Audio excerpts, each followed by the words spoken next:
So good morning, good afternoon, good evening to everyone, and welcome back to the 11th session of the ICII 2020. While people start logging in, we see numbers are going up. I would like to welcome the panelists and the facilitator of that session. Thank you very much to MCII for organizing this. Now this is the final session of the day 3, which had the overarching title, How to Reach Scale and Develop Inclusive Insurance Markets. And now we will be talking about leveraging sovereign insurance to build scale. And I'm really looking forward to the different speakers and the outcome of that session. And I hand over the virtual microphone to MCII. Thank you. Thank you so much. So we're going to start with a brief introduction from our co-facilitator, Elizabeth Emanuel. Okay. Good morning, good afternoon, good evening, everyone. I will start with a brief outline of the session. As Dirk mentioned, our session focuses on reaching scale in small markets, leveraging sovereign insurance and building scale, exploring tools and strategies for scaling up and reaching the intended beneficiaries. As many of you are aware, the Climate Risk Adaptation and Insurance in the Caribbean project was launched by the Munich Climate Insurance Initiative in collaboration with CCRIF and the ILO Impact Insurance back in 2011 as a means of increasing access to insurance amongst the most vulnerable in the Caribbean region. And of course, the project itself was intended to contribute to the G7 Climate Risk Insurance Initiative and the INSU Resilience Global Partnership mandates. So this session will focus on sharing avenues and tools by our panelists, and such as how to leverage the institutional frameworks in countries in the region and build on existing modalities for microinsurance to reach the most vulnerable, and how we do that. What are the means of scaling up coverage? What do we intend to do? In terms of the session structure, we will have a short presentation on CCRIF, SBC, as an institution and the role of that institution in terms of leveraging scale. And this will be followed by a panel discussion and a question and answer session. I now turn over to Jennifer to introduce our panelists. So I would like to say, just to say that the session is being recorded. Thank you. Thank you, Liz. So we'll have each of our panelists introduce themselves. What we aimed to do in this session was really to give a variety of different perspectives, one from the government, one coming from private sector, one coming from a sovereign risk pool, and one coming from MCII, from the United Nations University. And through our panel discussion, what we're hoping to do then is to better understand the different roles that these different institutions play in the scaling up of microinsurance and climate risk insurance, as well as to understand the interlinkages between these different institutions. So to start off, I'm going to ask our panelists to introduce themselves and tell us 3 different things. First, who they are and what their specific role and position is. Second of all, can somebody put this?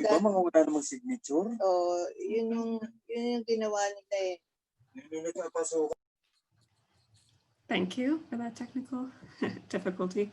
The second thing we're going to ask the panelists to do is to give us a brief 2-sentence explanation about their background in climate risk insurance. And in the last part, we want to ask them how they've been dealing with the COVID situation. So for example, Liz, could you tell us a bit about how you've been dealing with COVID? And I think I just want to clarify, we're going to ask them to give us 2 words on how they're coping with COVID. So as an example, my 2 words would be zooming through. So just 2 words on how you're coping with COVID. Okay, so to start off, I will ask Isaac Anthony to introduce himself. Thank you, Jennifer. I'm Isaac Anthony. I am the Chief Executive Officer of CCRIF SPC, which is formerly the Caribbean Catastrophe Risk Insurance Facility. I've been in this position now for just about 7 or going on to 8 years. In terms of my background, well, initially I was really more of a public finance person, but eventually in more recent times, I've been focusing a lot more on disaster risk financing. And because by virtue of being the CEO and given the sort of products that we involve, particularly as it relates to products dealing with managing climate risk, clearly that's an area that I'm actually very much involved in. In terms of my 2 words, I would simply say surviving well. You know, I mean, I think we've done well. So, yeah.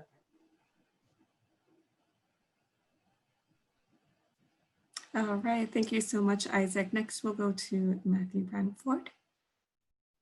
Good, thank you, Jennifer. Good evening, good morning, good afternoon to everyone, those participating virtually. My name is Matthew Branford, and I've been in the Ministry of Finance Department for the last 20 years, from the time I left school, university. My background have been in the area of finance. I work in both the public sector, and I have been part of the insurance regulatory body for the last 5 years.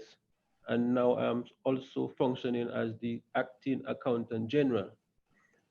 Recently, I was also appointed as the secretary of the Insurance Appeals Tribunal. So that is a new role I'll be taking on in the next couple of weeks. With regards to our experience in Lucia, climate risk insurance, St. Lucia has had a wide range of experience in those areas, particularly since we are a tropical country. We always experience storms and rainfall and so on. So we've had quite a number of experience in insurance. With regards to COVID-19, I must say it's very challenging. Not too long ago, we had very low numbers in terms of our positive cases. As of a few weeks ago now, we've been seeing a slight incline, but it's very challenging, but we are very optimistic that we will overcome this terrible virus that has infiltrated our country. Thank you, Jennifer. Thank you, Matthew.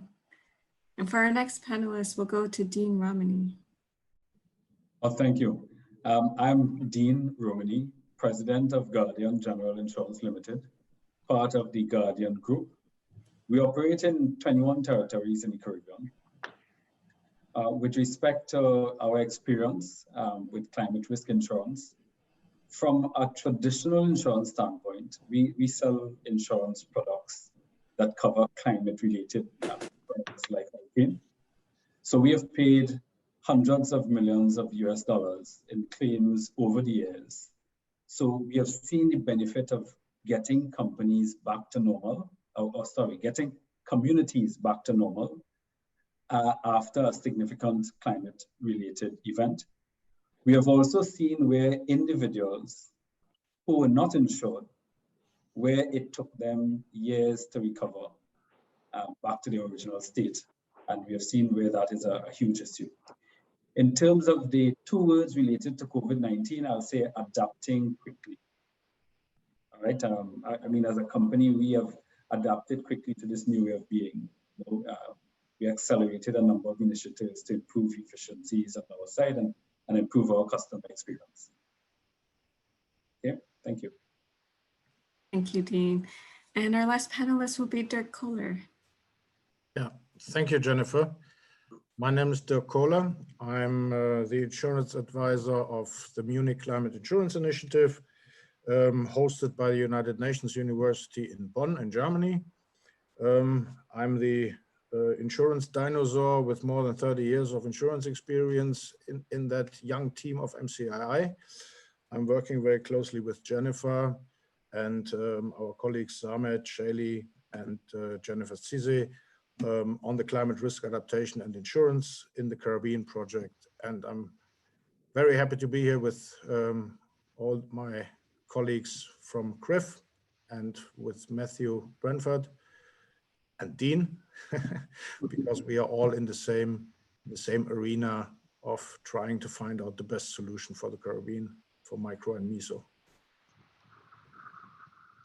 Back to you, Jennifer. Thank you so much. So for the next part of our session, we're going to start with a brief presentation about climate risk insurance and the work that CRIF has done, both on the sovereign level as well as on the micro level through the CRIF project.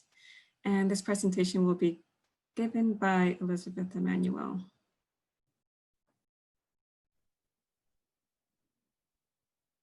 Okay.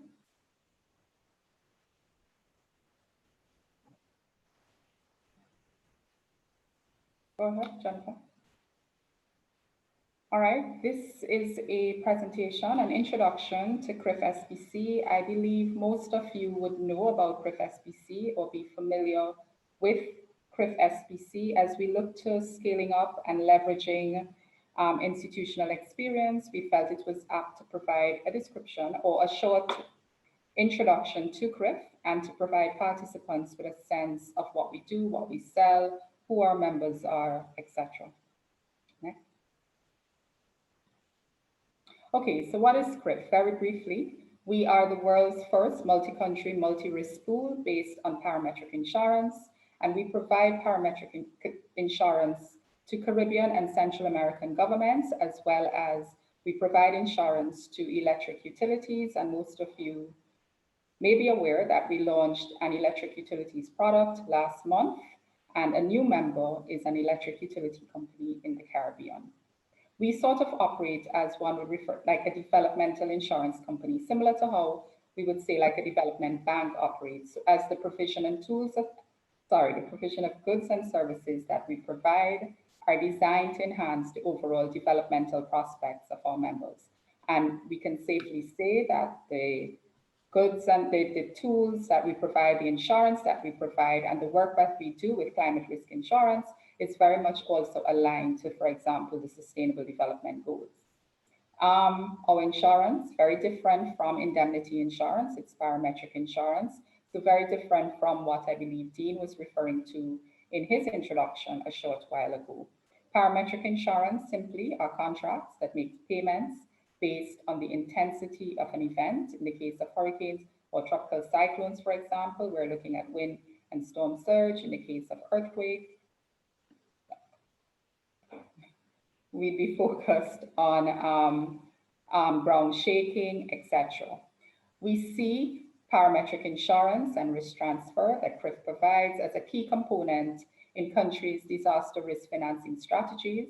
Many of our member countries in the Caribbean, for example, are putting in place disaster risk financing strategies and are utilizing a range of tools, and one of which is parametric insurance.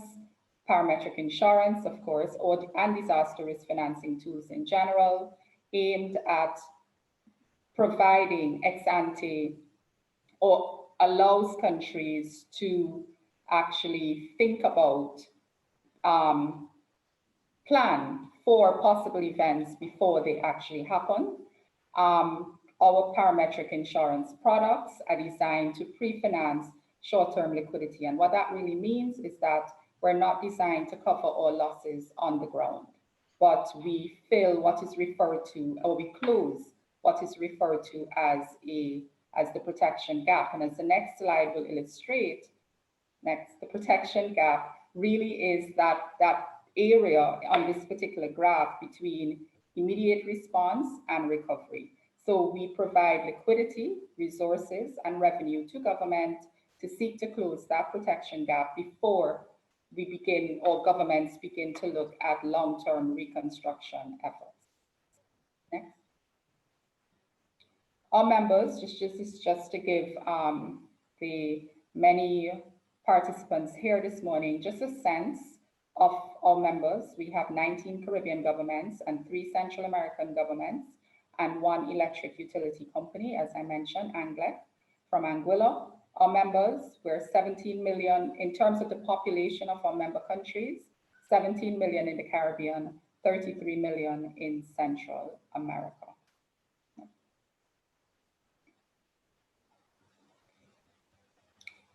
So CRIF is an example of a disaster risk financing strategy, and we believe that this requires a multifaceted approach. So whilst we provide parametric insurance, there are also a number of other instruments that countries are purchasing in our region. For example, contingent credit facilities are one of them. So for example, this particular graph really shows the instruments when they're most applicable, and you will see that for parametric insurance, most applicable for the relief phase. But one of the things that this graph also shows is that the payouts coming out of a parametric insurance product when a policy is triggered is actually much faster than some of the other instruments that are represented here, for example, such as your contingent credit facility. Next.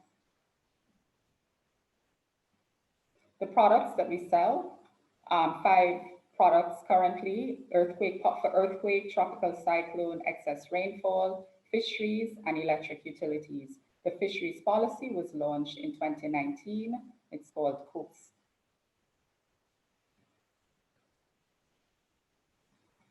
In terms of payouts, CRIF has made 45 payouts totaling about 163 million to 14 member governments. And what is important about those payouts is that they're all made within 14 days of the event.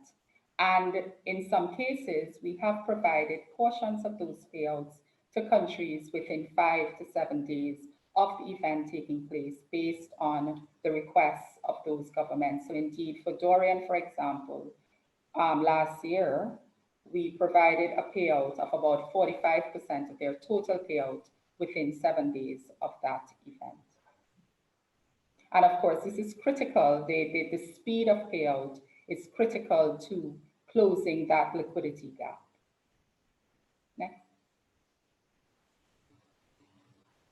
But what is important, and a question that we are asked very often, is how do sovereigns use that payout? Do those payouts get to the most vulnerable? And yes, they do. In many cases, they actually get to the persons who need them most. So while CRIF doesn't stipulate how countries actually use the payouts before those payouts are made, what we require are reports, detailed reports on how those payouts are actually used. And this pie chart in front of us actually shows that about 62% of all our payouts go into immediate post-event activities. So we're looking at things like providing food, water, medication, etc., to the most vulnerable persons in a population, or clearing roads, fixing roads very quickly that may be resulting in lack of access or cutting off access to particular locations. But countries have also used payouts for other things. For example, 6% of payouts from CRIF have been used by countries to build back their economic sectors, such as agriculture and tourism. We have Mr. Branford here from St. Lucia, and he would know that following Hurricane Matthew, the payout received by St. Lucia, most of it went into the agricultural sector to support farmers to just get back, to get their feet back on the ground. We also have payouts that have gone into long-term infrastructure work. For example, in the case of TCI, the Turks and Caicos Islands, following Hurricane Irma in 2017, most of their payouts actually went into the reconstruction of schools in that country, because the education sector and the infrastructure supporting the education sector, such as their schools, were badly damaged following that hurricane. Based on the reporting that we received from countries, we can safely say that about 2.5 million persons have benefited from CRIF payouts since the facility was launched in 2007. Next. But beyond our sovereign level products, we actually are involved in microinsurance. And of course, as was said earlier by Jennifer, we are involved in the CRIF project. We are a key partner in the climate risk adaptation and insurance in the Caribbean project called CRIF, which has produced the livelihood protection policy. which is essentially designed for low-income and vulnerable persons in a country. So we're a key partner there.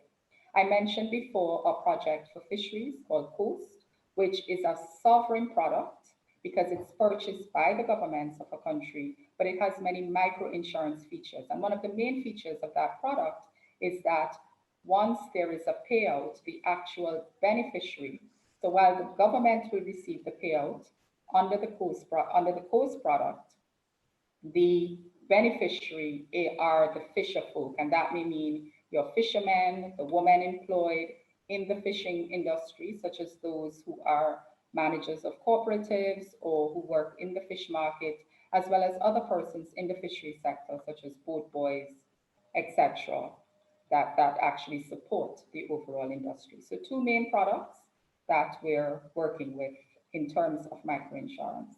Okay. And here I will discuss very briefly some of the benefits to countries joining CRIF.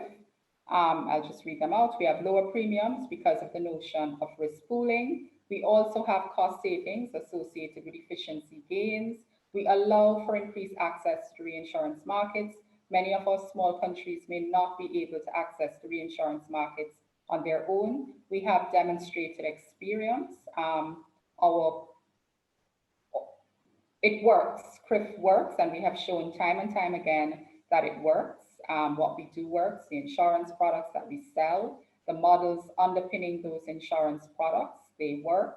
And of course, we engage in continuous improvement to always ensure that we have state-of-the-art models underpinning our products.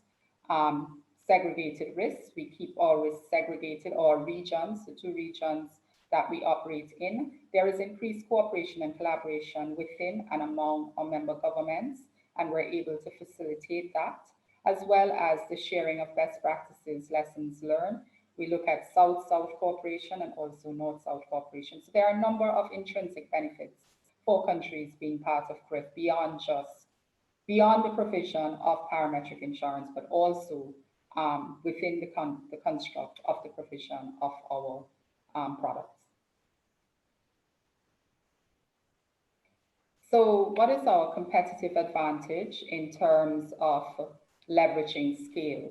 As I mentioned before, we have demonstrated experience in disaster risk financing, and we're the leader for parametric insurance products in the Caribbean and Central America.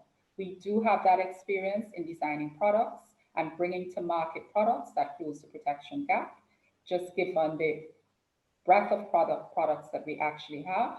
As I said before, the models underpinning our products are leading edge, fit for purpose. We continuously review our models, incorporating new data as that data emerges. We have demonstrated support from the governments in the regions that we work in and confidence by those governments in the products and services that we provide. And it is important, this is very important, because of the critical role or how governments view us. We do have a competitive advantage if we are participating in or supporting or leading a microinsurance initiative.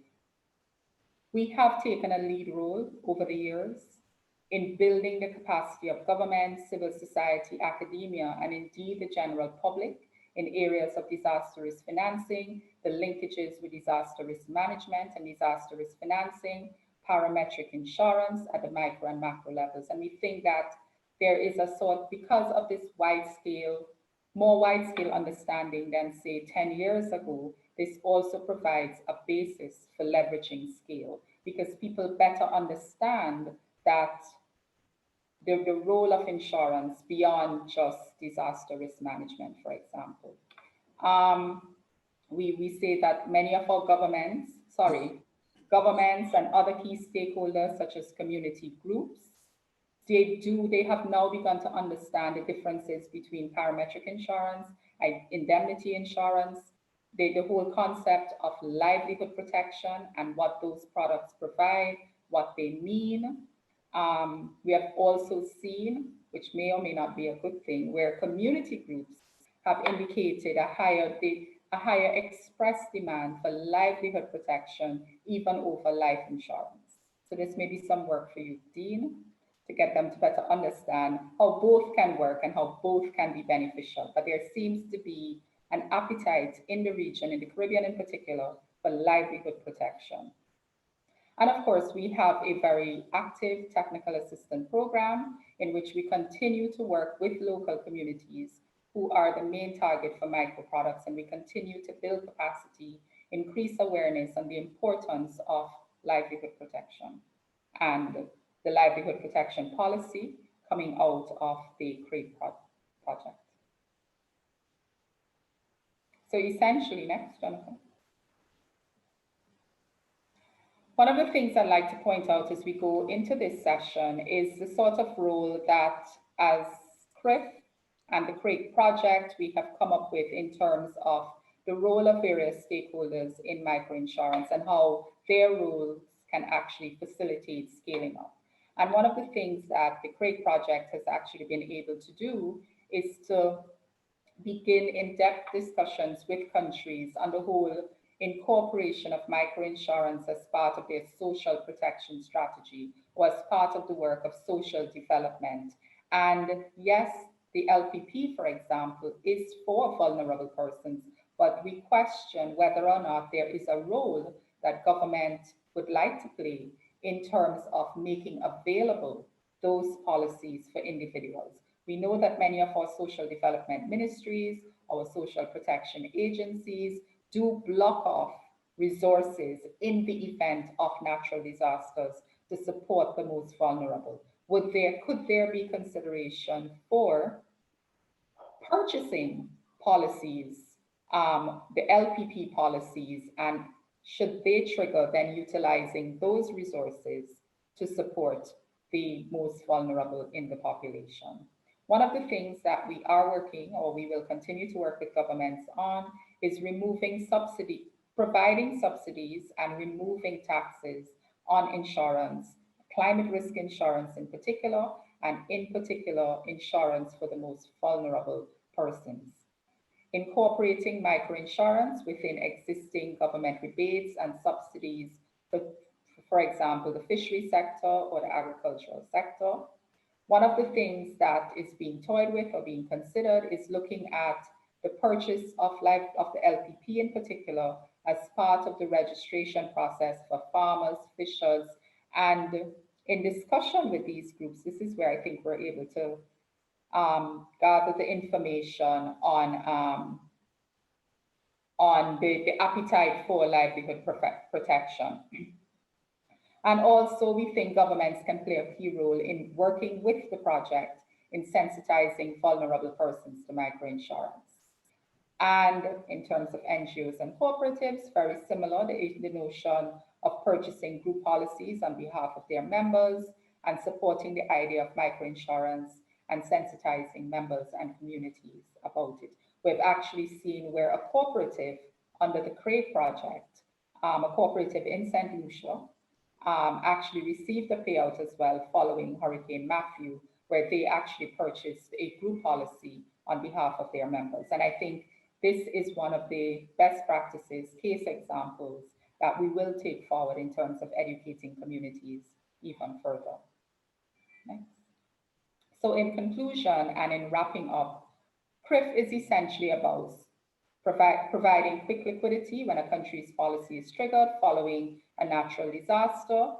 CRIF essentially allows governments to quickly support the most vulnerable in their populations immediately after a natural disaster.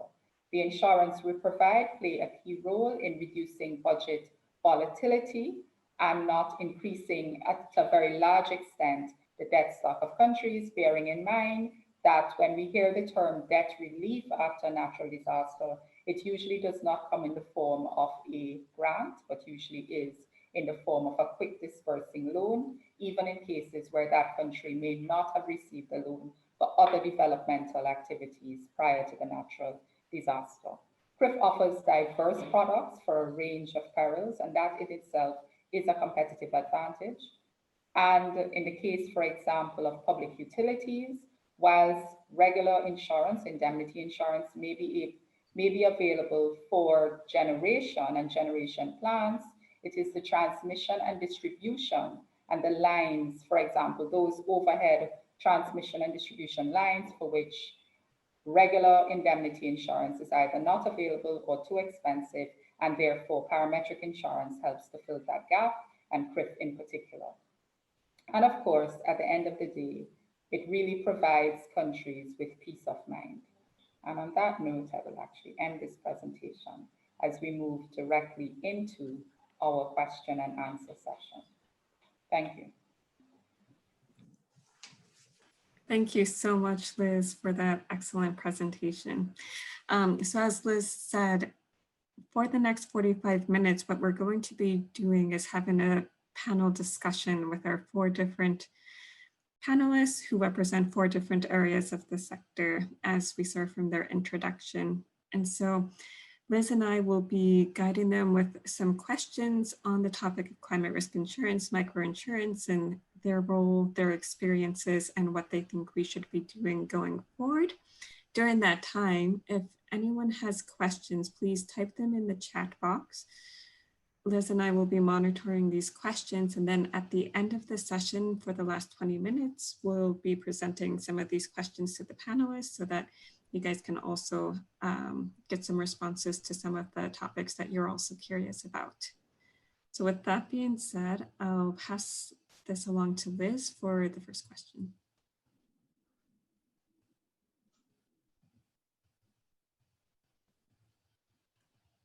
The first question goes to Matthew Branford from St. Lucia.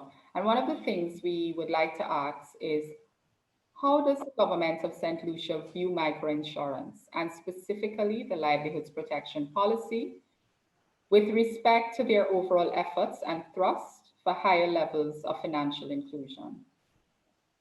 Yeah.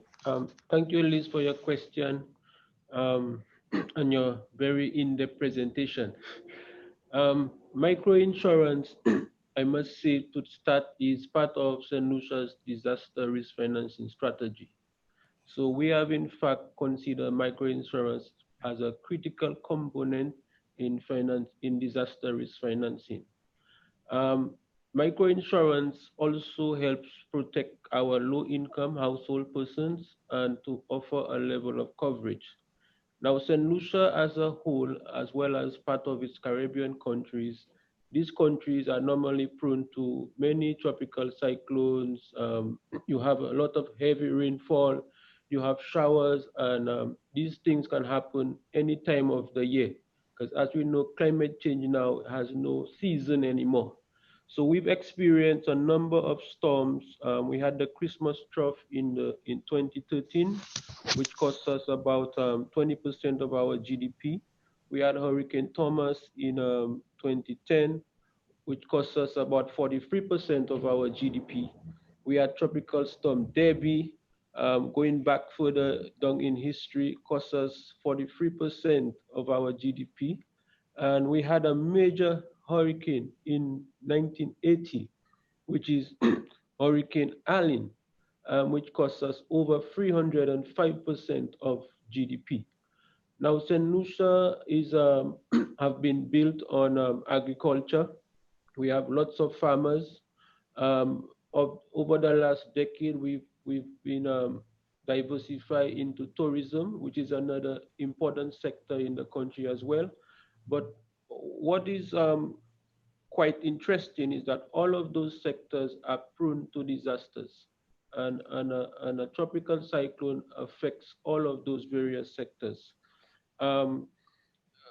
When St. Lucia was heavily involved in agriculture in the last couple of years, we were part of an insurance which is called WindCrop, with the Windward Island Crop Insurance, which was established in 1987. And the farmers then got some form of compensation when they have a loss in terms of a tropical cyclone or any disaster-related loss. But because of our diversification, there were certain persons that were not part of that wind crop insurance. And so you have other areas like the fishing sectors, persons in poultry and so on. Those persons were not really covered by that particular insurance. So microinsurance for us is a critical component in our disaster risk financing strategy. And we welcome microinsurance as part of our financing strategy. So when the LPP, Livelihood Protection Plan, was introduced to St. Lucia in 2014, St. Lucia welcomed that product. And in fact, we were able to, just after we signed on in 2013, there was a loss in 2014. And in 2013, in December 2013, where we got a payout, and there was another loss in 2016, Tropical Cyclone Matthew, and over 31 policyholders benefited from that policy. So we have found as a government that microinsurance is a form of supplementary support in terms of our budget commitments to the country and our obligation. It supplements our budget in terms of help us not having to spend upfront and to help cover the social impact that those disasters have on our economy. So in a nutshell, Liz, microinsurance will not only now but in the future be an integral part of our disaster risk financing strategy going forward. Okay, thank you, Matthew, for that response. And we know that St. Lucia did launch its disaster risk financing policy, I think in June 2020. Do you want, in following up on that first response, would you like to share just, if possible, with us just how, if there is a particular goal within that DRF policy and strategy, focusing, we know it's including, microinsurance is included in the policy as you clearly articulated in your response, but is there a specific, say, goal that you'd like to mention? I mean, just how it's actually captured in there, or do you think that we can just stay with your response from question one? Okay. So let me add on to this. We have a disaster risk financing strategy, and it was approved by our Cabinet of Ministers as far back as 2015. So in 2020, we did a soft launch to sensitize the community and the environment of what the policy is all about. But in our policy, one of the main objectives is to reduce the impact of natural disasters on St. Lucia, on businesses, and we're specifically focusing on modernizing the social safety net for the poorest and the most vulnerable persons. We have seen that the intensity of those storms and these disasters has trickled down and is not only affecting the person's livelihood, but also their personal properties have been affected. So our strategy includes a social safety net, and that we will be ensuring that we cover a wide range of persons who are going to be affected from a natural disaster. And that would include using both microinsurance, traditional insurance, and also the catastrophe insurance that's been offered by the CCRIF at the moment. We are very concerned about this group, and those group of persons are the most vulnerable. There is quite a significant impact on the budget if we do not have that alternative source of financing or assistance through insurance. So this is a very important area for us, and this is why it's part of our disaster risk financing strategy going forward. Thank you, Matthew. I will now pass over to Jennifer. Thank you, Matthew. It's quite interesting to see how St. Lucia is working more to protect these different vulnerable groups. And with that being said, we wanted to ask Isaac with this topic of protecting different vulnerable groups. CCRIF is now partnering with Guardian to scale up the LPP through the CREG project. What benefits do you see this bringing to CCRIF's overall approach and goals for the future? Thank you, Jennifer. And let me take the opportunity to thank Liz for her usual excellent presentation. And also to thank MCII for giving CRIF, again, the spotlight in this conference. Let me say that, we are really delighted to be partnering with Guardian on this very important initiative. Partnerships are very important for the success of any such initiative. We are certainly encouraged that that Guardian has included the CREG project, not as an add-on, but as part of its overall business strategy. It views this collaboration as a key and a new challenge that would afford them certainly the opportunity to engage with new clients who could potentially purchase other products that they may have an offer. And I think this is a reasonable business decision. Now, by aligning microinsurance to the overall business strategy, Guardian Insurance has certainly signaled its intent to invest the time and the resources to product development, regulatory approval, and the product rollout. And again, I'd really like to take this opportunity to thank, Dean and his team for already showing very, very early commitment to this project. But what is really key for CRIF is that we are really looking, well, certainly is that Guardian actually operates in almost all of CRIF's 19 member countries. And we see this as really providing a first step to moving out of the pilot phase and really scaling up as we make that particular product available across our 19 Caribbean countries and CRIF operates and potentially further afield. With Guardian and the network across the region, we will have multiple distribution channels for persons to access LPP and also to receive payouts.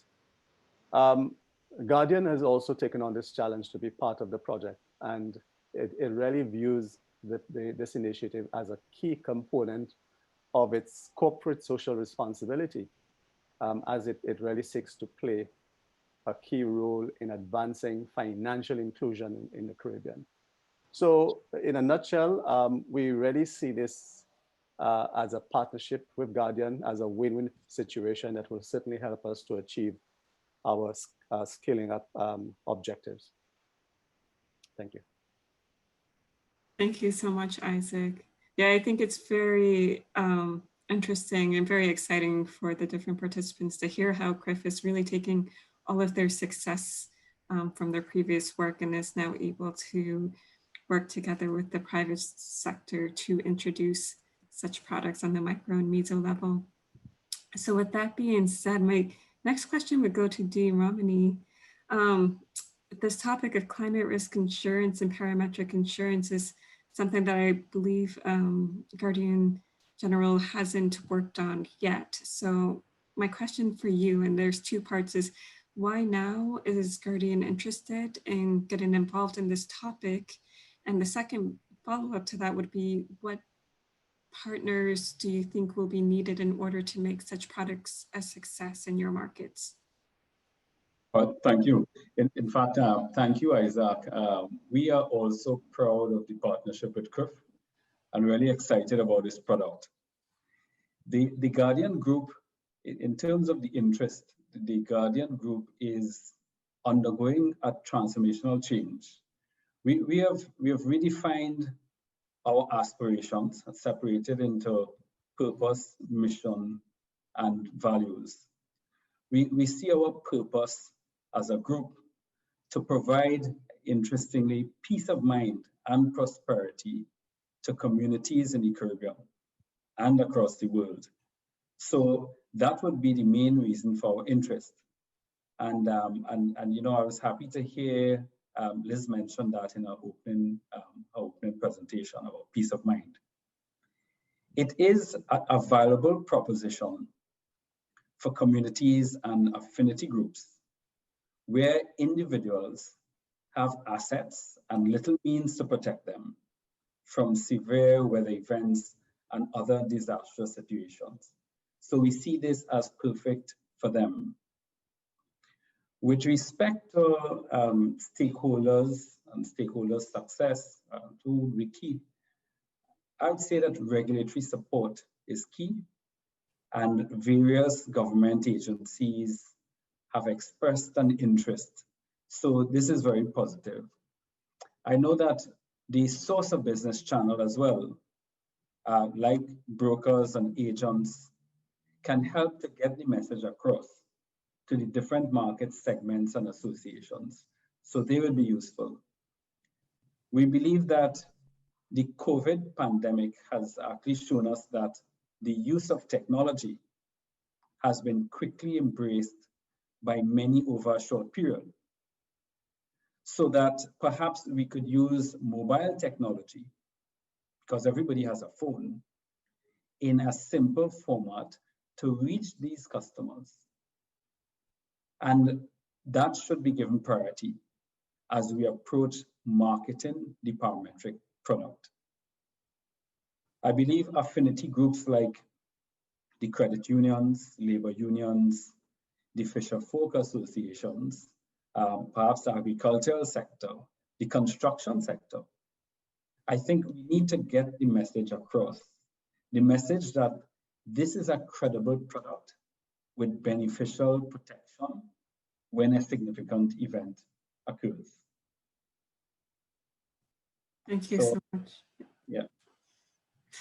Thank you so much, Dean. Yeah, I think it's really great how throughout 2020, through the COVID experience, it's really highlight areas where we can advance and even use the experiences to think about innovative ways that we can reach out to these groups through new technologies and start embracing those so that we can increase access and accessibility. For the next question, I'll pass on to Liz. Okay, we're looking forward and we're looking at, we have been looking based on Isaac's comment and Dean responses.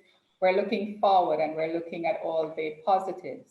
But I want to ask Dirk a question on the CREATE project specifically, which as my presentation would have shown we've been implementing it for several years now from 2011. What are some of the difficulties that the team encountered when introducing this microinsurance product into new communities? And how did the project team address this? So share with Isaac and Dean some of the difficulties that they may encounter along the way. Yeah, thank you very much for being with all of you. And thank you very much, Liz, for your question.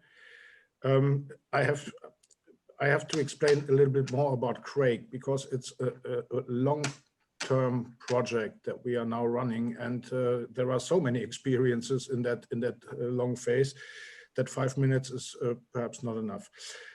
First of all, the project was funded by the German government, by the German Ministry of Environment, and the main partners of the project are from the beginning CRIF, ILO, DHI, and Munich Re. And ourselves at MCII. In the meantime, we have expanded also to other organizations or other UN organizations such as United Nations Volunteers. We have cooperations with the University of West Indies. All that is the positive part, but I will come to your point of the problems quickly. We had many difficulties. We had the difficulty to reach people, individuals, and we have trained, for example, more than 1,000 people with our volunteers. We have trained trainers. So reaching the people was one of the challenges. The enabling environment was a challenge from the beginning to get microinsurance into national regulation. We have enabled theoretically 3 million people in Jamaica, St. Lucia, and Grenada to get access to this type of insurance, as you mentioned in your presentation, the LPP.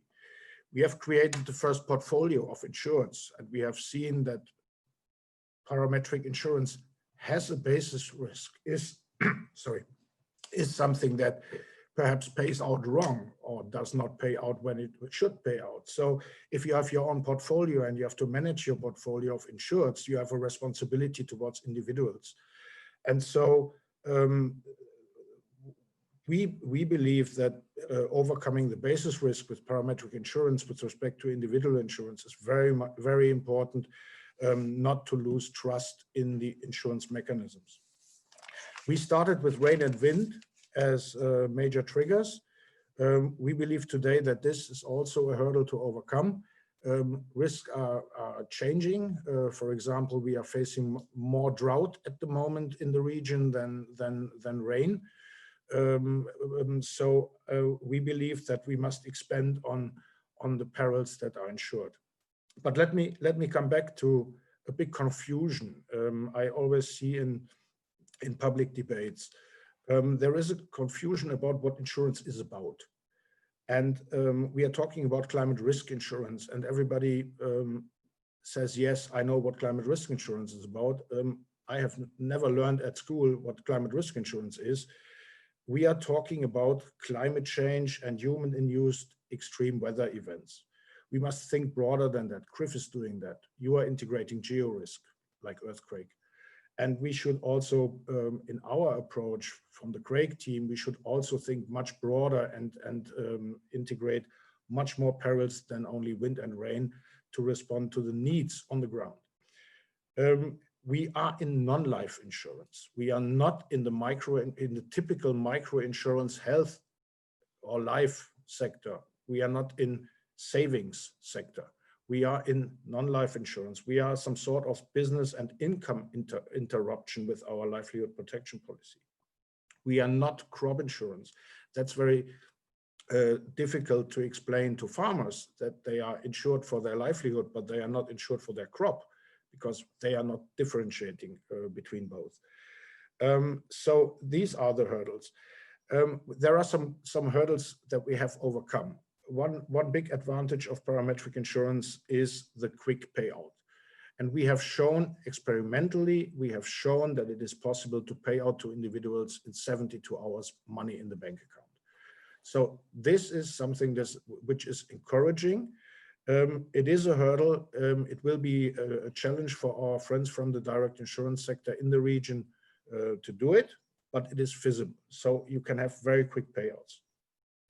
At the micro level, the biggest hurdle I see is that we have reached out to the lowest income, but we have not really reached out to the poor. This is for one simple reason. We are in a market-based mechanism, and the poor do not have the money to pay for insurance. So I think this is something where social protection comes into the game. And we believe that the macro level must engage also to integrate the so-called segment of the poor, and the macro level can take insurance for the benefit of individual beneficiaries. We call it the macro to micro approach. I think these are on one side hurdles, but on the other side, there are some solutions that can be integrated. Another element where we have to work on is the meso level. Meso level understood as an intermediary between individuals and poor individuals and the insurance industry. For example, churches or NGOs can play an important role, and they can play the role, let's say, of a government in a sense of bundling groups of identified people and bring them to the insurance market. It gives lower cost for the insurers. Dean will be happy. And on the other side, it brings groups together that can be perfectly managed also for the payouts. Again, important, and the hurdles: enabling environment, financial literacy of the people in each country. We must work on that. Integrating DRR training and training the trainer. That's the experience we have with our volunteers.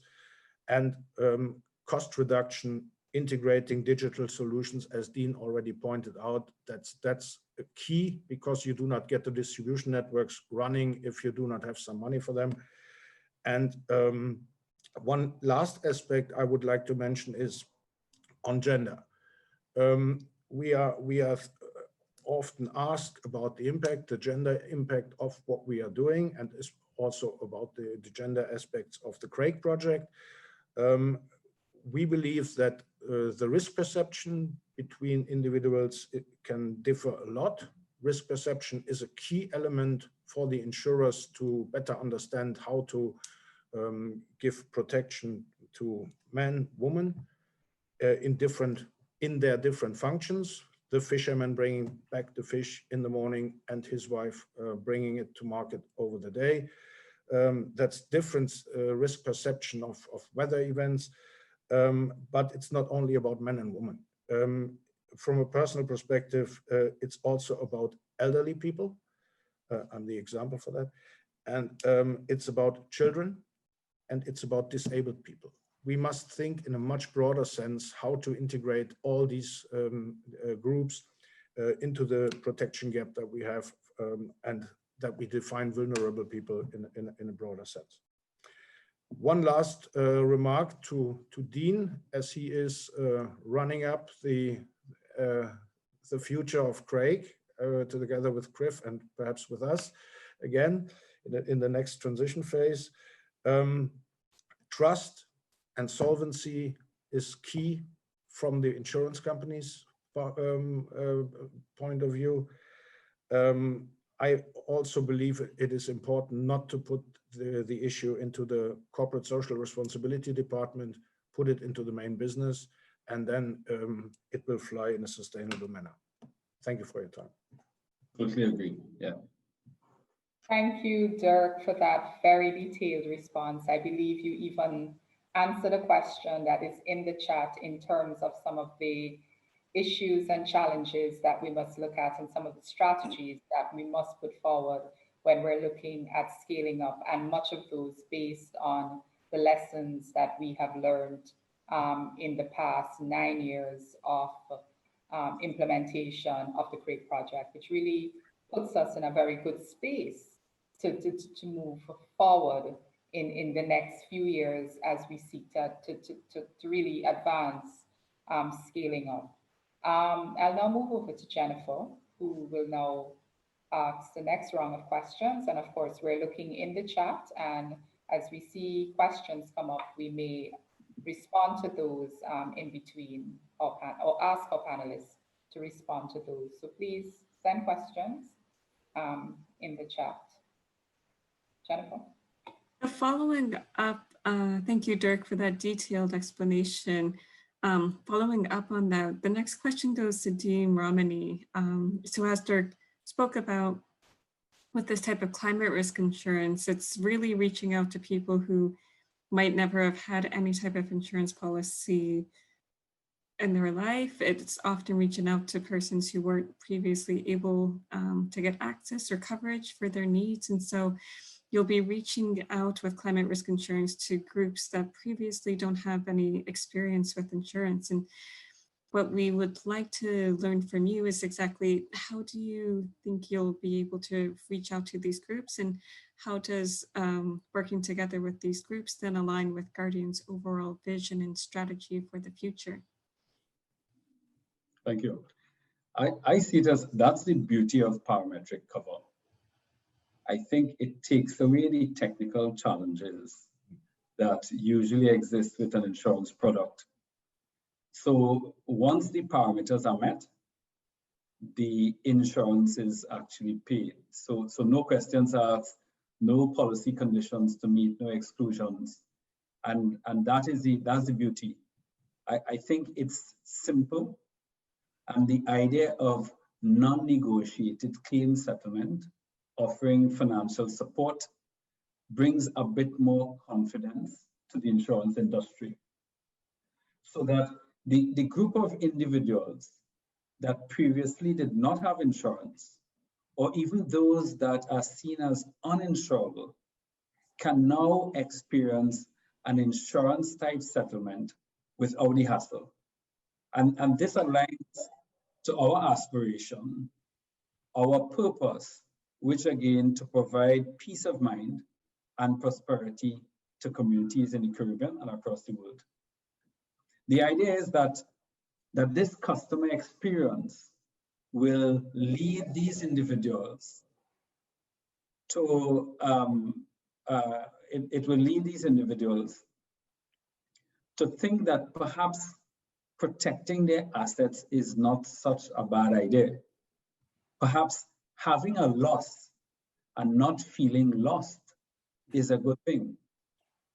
So the positive experience from having parametric insurance may encourage individuals who previously stayed away from the traditional type of insurance to also consider that traditional insurance, later on could be an option to being financially free, or whether this is protecting their main asset, which is like their house, or as a saving mechanism with regard to life insurance.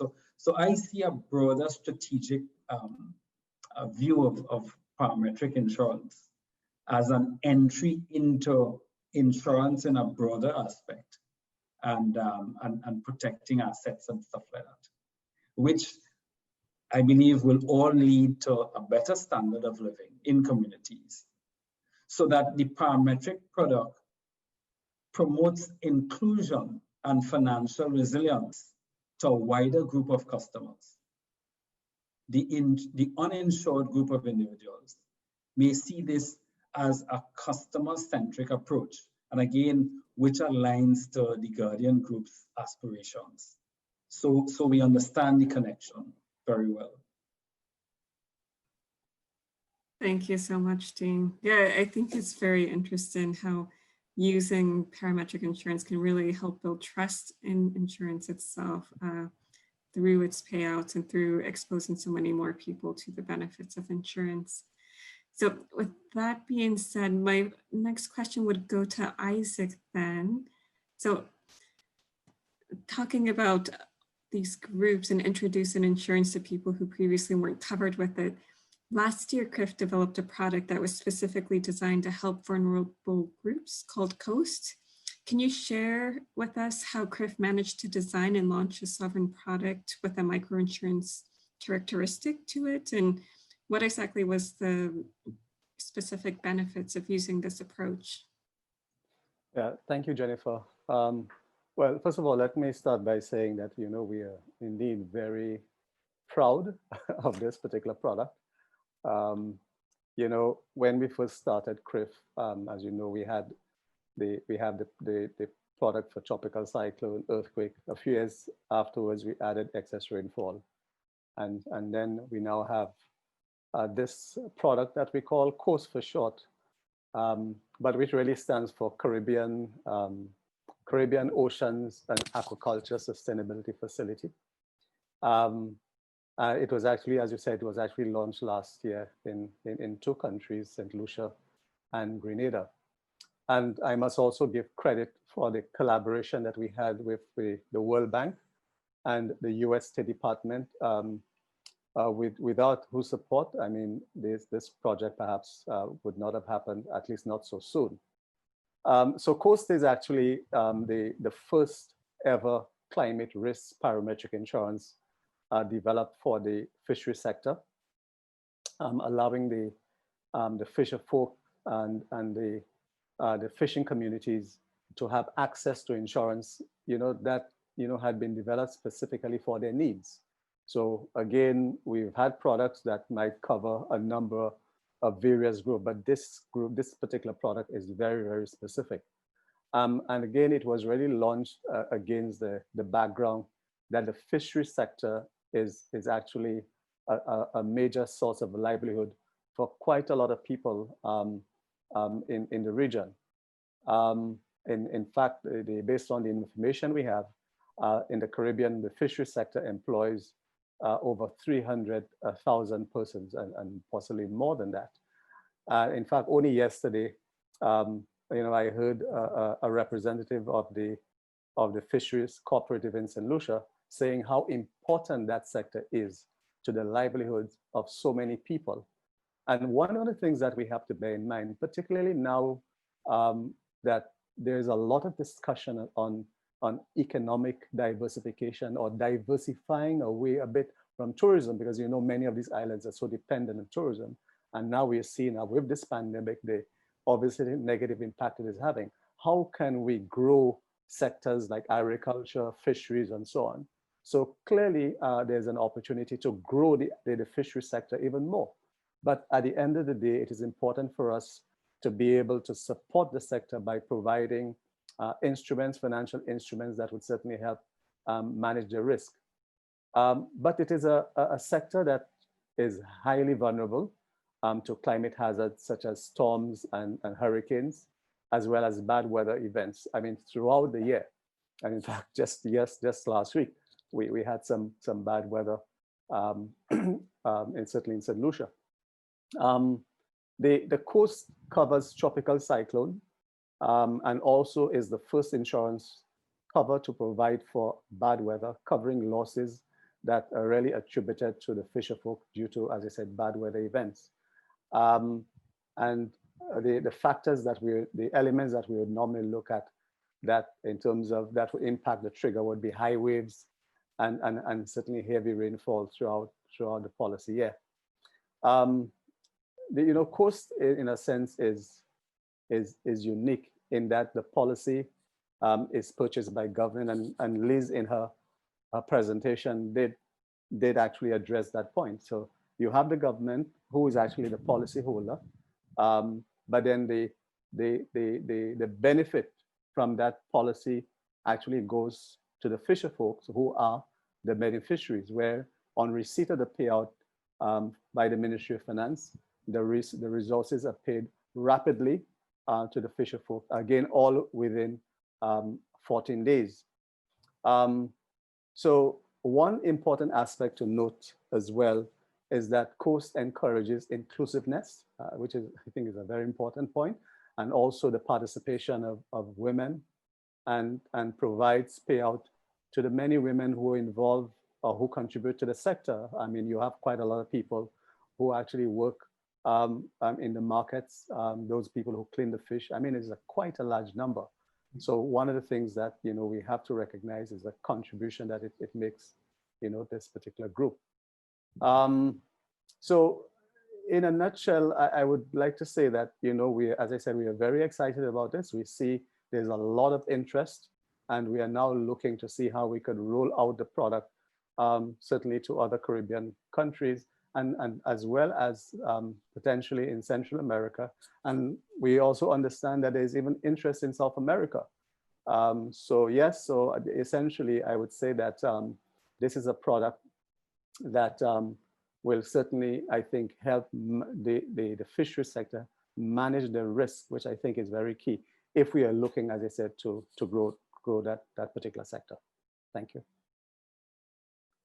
Thanks so much, Isaac. Perhaps just a quick follow-up question now that we're coming to the question and answer section of the presentation. Someone wrote in the chat box, does coast cover have an annual trigger, or how exactly does the trigger mechanism work? Well, it's not an annual trigger. I mean, again, it really works. So basically, there are really three elements of the trigger. So again, there's the one for bad weather, as I indicated, which basically looks at high waves and certainly and heavy rainfall. Okay, and then there's also the second component of it, which actually looks at, hurricane force winds. So once it gets to a certain level of tropical cyclone or hurricane force winds, it will trigger a certain level, which is what you call the tier 2 of the coast product. So it works like any other trigger mechanism. It's just that, as I said, there's really 3 tiers to that trigger. There's the most basic level, which is the one based on high waves, and which will obviously impact the livelihood, because it means then the fishermen or fisherfolk is unable to go out to sea. There's also the other one, which looks at the impact on just the basic infrastructure like the fishing gears, the boats, and so on. And there is the third one, which actually looks at losses that would impact, for example, the fisheries infrastructure, such as the fish landing base and the storage facilities and so on. Okay, thank you so much. So I'll pass for the next questions back to Liz. Okay, my next question goes to Matthew. Mr. Branford, St. Lucia has been one of the first countries in the Caribbean to develop climate risk insurance solutions for micro and the meso level. What advice would the government of St. Lucia give to other countries interested in developing such solutions? And maybe you can base your response on your experiences from the CCRIF and COAST initiatives. Yeah, thank you very much. From the Craig and COAST initiative. Thank you very much, Liz, for the question. It's a very, very important question because St. Lucia has been ensuring that every year its insurance, parametric insurance, catastrophic insurance is in place. I must say that in 2016, after Hurricane Matthew, St. Lucia received quite a significant payout from the CCRIF, which was amount to about 10.2 million EC dollars, about 3 million US, right? And it's a critical component for us because what happened is that after a disaster, you have a lot of disruption. The country can be divided in terms of getting access or being able to go to one point to another. And what it does, it gives the government some time in which the government can activate its other component of its risk mitigation measures. So having those climate risk insurance policies in place, these are actually add on to the existing disaster risk financing strategy of the government. So for other countries that would be willing to be part of climate risk insurance solution, I would say that those mechanisms would actually help to supplement your budgetary requirements after a disaster, because you would have in fact paid a premium for a payout to help in terms of a disaster. The ability to have quick cash injection into the economy alleviates immediately the social pressures that may be coming on the government as soon as a disaster takes effect. It's also a form of risk transfer. If those mechanisms are not in place, it would mean that the government is self-insuring those risks. And the magnitude and the expense that are involved in some of those catastrophes, I don't think it is wise for government to be self-insuring those tropical cyclone and excess rainfall. You can have so many of those excess rainfall or tropical cyclone within 1 year. We have had Caribbean countries who have been hit more than once during a hurricane. And so that is actually more expense on the country. It also helps improve on the recovery time, because once you have those injections, which supplements your existing lines of credit after a disaster, you can start the recovery program right away. It can be in place right away. And also, like I said earlier, it reduces the financial burden on government. Those mechanisms are actually mitigating your financial burden. Also, it alleviates poverty and offer protections to persons' livelihood. Climate insurance, climate risk insurance will in fact be a way in which persons can regain their livelihood back and to get back on their feet as quick as possible. If we notice in 20 years ago, after a disaster, the time it takes for countries to restart their operations, persons to restart their businesses, farmers to start replanting their crops and so on all that time they are losing revenue. And all the transactions involved in terms of making an arrangement to seek financing, those insurance packages are actually going to assist in mitigating on the time factor in that process. So I would say that climate risk insurance solution is an important area that many governments should consider as an important part of the budgetary financing, supplementary financing in terms of combating disaster. Okay, thank you, Matthew. Jennifer, I believe I'm turning over to you at this point. Yeah, so we're going to now be asking some of the panelists some of the great questions that have been coming through the chat. One of the questions was, to what extent could the harmonization of insurance regulation among Caribbean countries facilitate market development? Maybe this could be a good question for Dean Romany, as somebody working for a private insurance company that has locations all over the Caribbean region. Take my mic off. Yeah, I think that would be excellent actually. And when I looked at, in fact, I saw there were one or two regulators on on the session actually. And one thing I know that would make it much easier is if we have the regulators also have an association of regulators. So if we could get support from the association, I think it's going to make promoting the product a lot easier within the various regions.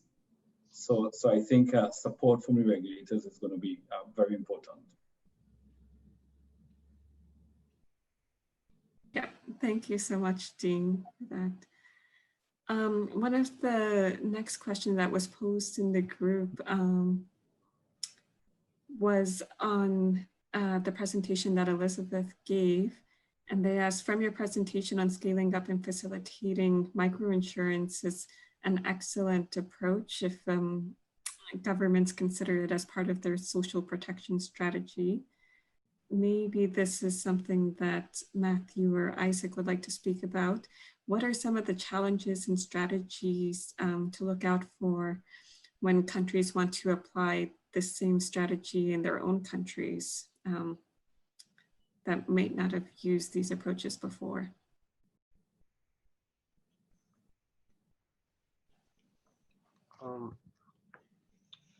Yes, so countries who have not really used those strategies before, it will really take an effort to educate the people as to what risk really involves, because climate risk, as we know now, has really evolved, and the intensity of those catastrophes are causing more harm to the economic environment.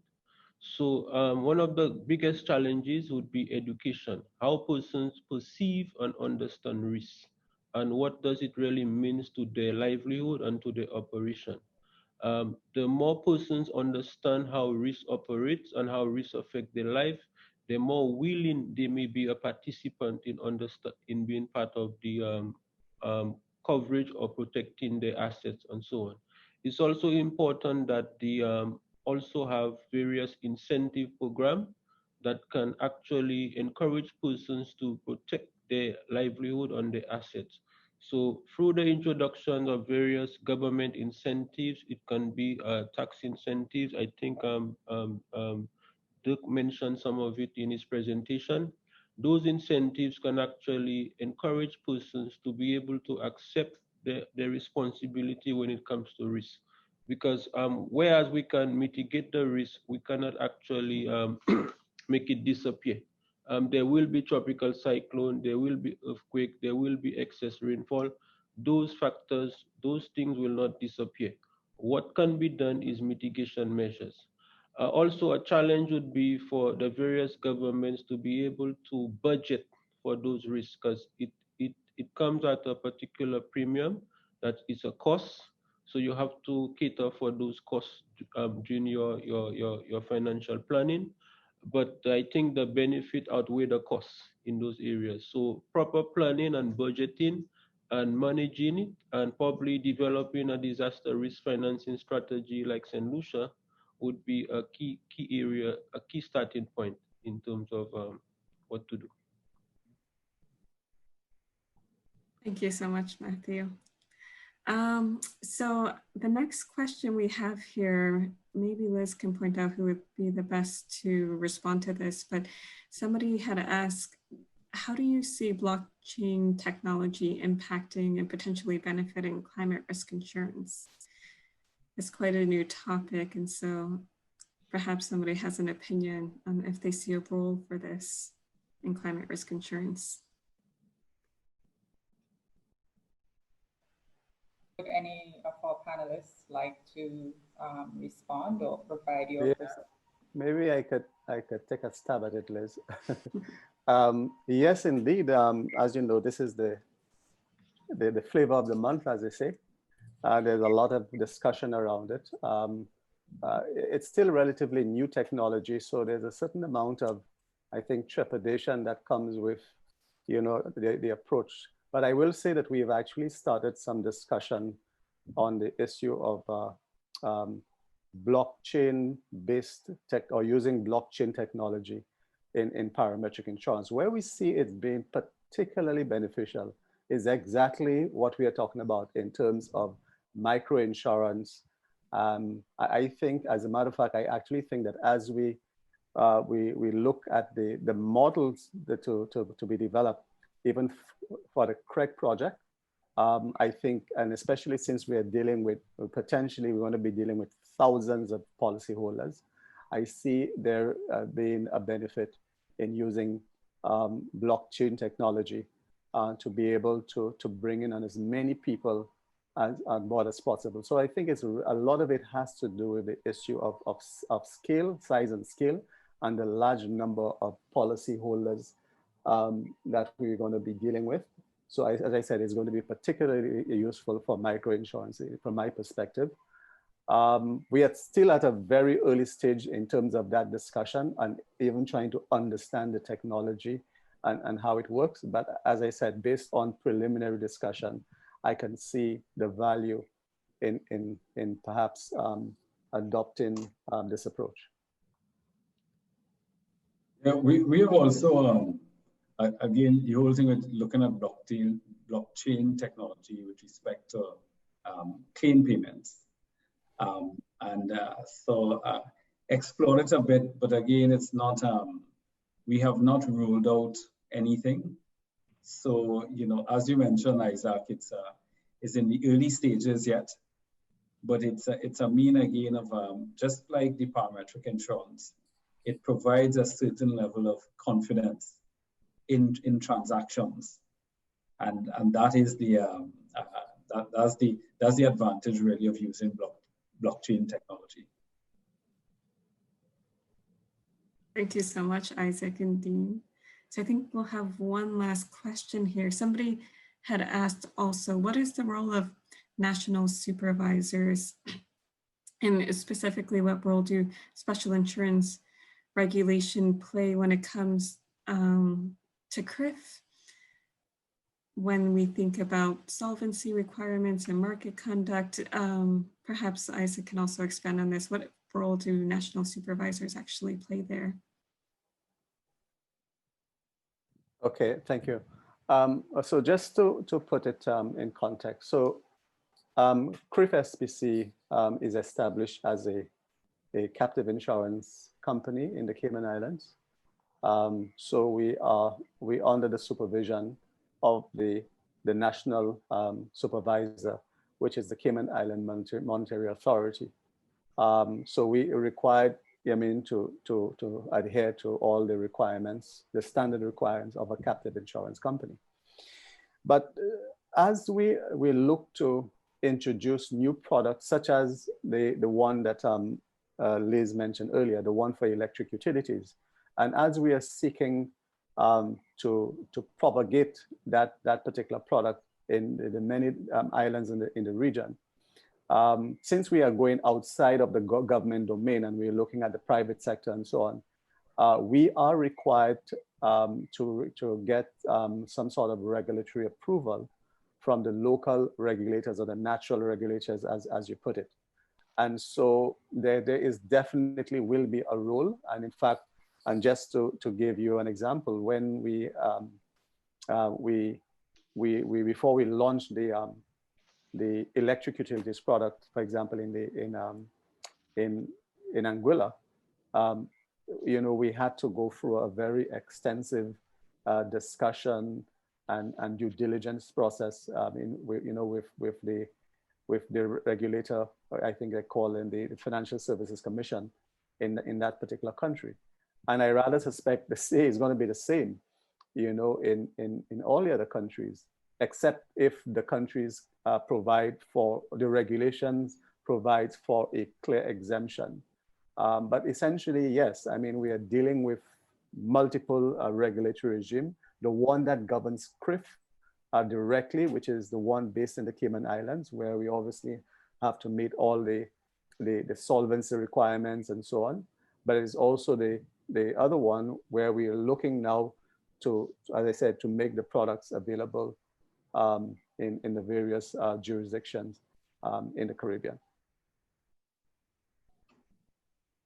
Thank you so much, Isaac, for that. And with that being said, we do have an announcement that we would like for Dirk Kohler to talk about. Yeah, thank you, Jennifer. We have been talking a lot about Caribbean. We have been talking a lot about our cooperation, our partners. We have a lot of lessons learned, and I'm very proud to announce that we have the climate risk insurance in the Caribbean, 20 lessons learned from the Craig project ready for the public. I have to say great thank you to Jennifer and to Liz for having made that project or part project of Craig feasible. And so we at MCII, and I believe our friends at CCRIF, Isaac as well, we are really happy to share now the lessons learned. I also want to announce in that context that we are already going into other regions, and here as well, Jennifer has the lead now, and in the South Pacific region where we start the PCAP project. And so we are happy to share all these lessons learned, and we are happy to continue, hopefully quick, if the German government continues the transition phase of Craig, to continue with our friends at ILO, DHI, and especially CCRIF. Thank you. Thank you, Dirk. With that being said, I'll pass along to Liz for our first closing. Oh, we just would like to thank everyone who was here today. In this session, we had about 165 or 66 participants. I'd like to thank the panelists who gave their perspectives and their views on the session. And of course, thank you, Jennifer, for organizing this session in collaboration with CCRIF. I believe we will now turn over to Dirk Reinhardt for his overall closing remarks on this session. Thank you.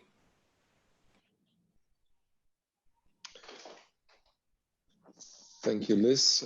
Thank you, Jennifer. Thank you to the panelists, and thank you for launching this study at this conference. I was just trying to tweet it, but the session ended too fast. So we'll put the link online, and also put the link if you send it to us on the conference website. Many people asked us about the presentations and the recordings. So if you go to the conference website, to the agenda, you can find the presentations and the recordings once we get them and once we can upload them. So give us a few hours and a few days. So whenever we get something, we put it on the conference website so you can download it. So thanks to everyone for your participation. And I would like to invite you to tomorrow's session. Tomorrow is around new products and solutions to increase insurance outreach. For the first time, we will be having a session on remittances. We talk about small and medium enterprises. I think this is also something very closely related to MCII's and CCRIF's work. We analyze different distribution models, high touch versus low touch, and we look at hospital cash products. So tune in tomorrow. We start at 9 a.m. Berlin, Paris, Munich, Luxembourg time, and hope to see many of you tomorrow again. Thank you, and warm thank you to MCII again for hosting this great session. Thanks. Bye-bye. Thank you, everyone. And thank you again, our panelists, for your great contributions. Thank you. You're welcome. Bye. Okay. All right. Take care. Sure. Bye to all. Thank you to everyone. Bye. Thank you very much. Bye, Jennifer, please. Bye. Bye, Dirk. And Bye-bye. Bye-bye. Thank you, everyone. Bye-bye. Bye, Dirk. There are hundreds of people on the session.